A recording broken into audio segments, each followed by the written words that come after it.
அதிசயங்கள் செய்கிறவர் நம் அருகில் இருக்கிறார். அற்புதங்கள் செய்கிறவர் என்றும் நமக்குள் வசிக்கிறார். மார்க் எழுதின சுவிசேஷம் 1ஆம் அதிகாரம் 23 முதல் 26 வசனத்தை வாசிக்கும்படி கேட்டுக்கொள்கிறேன். அவர்களுடைய ஜெப ஆலயத்திலே அசுத்த ஆவியில் ஒரு மனுஷன் இருந்தான். அவன், ஐயோ, நசரேயனாகிய இயேசுவே, எங்களுக்கும் உமக்கும் என்ன?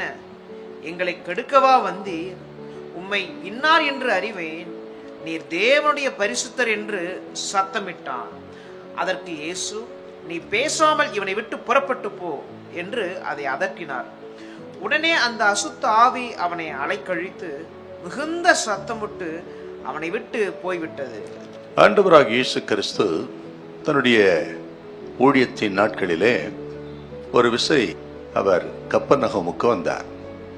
கப்பர்நகூம் என்பது ஆண்டவர் இயேசு நாசரேத்தை விட்டு இங்கே வந்து வாசம் பண்ணின ஒரு இடம்.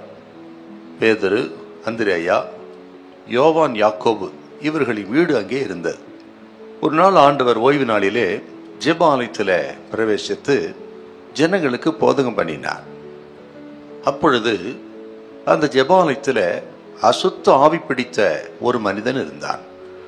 அவன் ஆண்டவரை பார்த்து, இயேசுவே, எங்களுக்கும் உமக்கும் என்ன? நீர் எங்களை கெடுக்கவா வந்தீர்? உம்மை இன்னார் என்று நாங்கள் அறிவோம், நீர் தேவனுடைய பரிசுத்தர் என்று சத்தமிட்டான்.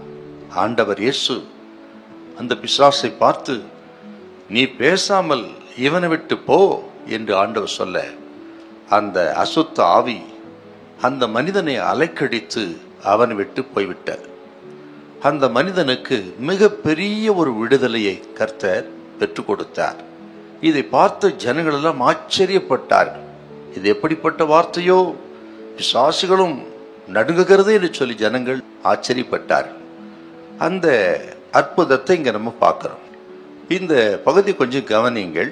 ஆண்டவராக இயேசு கிறிஸ்து இந்த ஜெப ஆலயத்துக்கு அன்றைக்கு குறிப்பாக ஏன் வந்தான்னு கேட்டீங்கன்னா, இயேசு இந்த உலகத்தில் வந்து வாழ்ந்த நாட்களில் அவர் செய்த ஊழியமாகட்டும், செய்கையாகட்டும், அல்லது போதித்த போதனையாகட்டும், எல்லாமே பரலோக திட்டப்படி, பிதாவின் திட்டப்படியே உலகத்திலே வாழ்ந்தார், ஊழியம் செய்தார் இயேசு.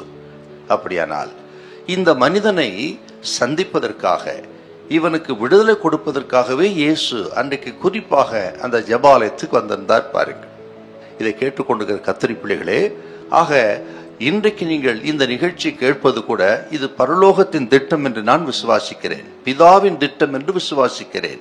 ஆண்டவராக இயேசு கிறிஸ்து இந்த நாளை உங்களுக்கு முன்குறித்து, ஆக உங்களை சந்திக்கவும், உங்களை ஆசீர்வதிக்கவும், உங்களுக்கு சுகம் கொடுக்கவும், சகலவிதமான பிசாசின் பிடியிலிருந்து விடுதலையாக்கவும் இந்த நாளை முன்குறித்திருக்கிறார்.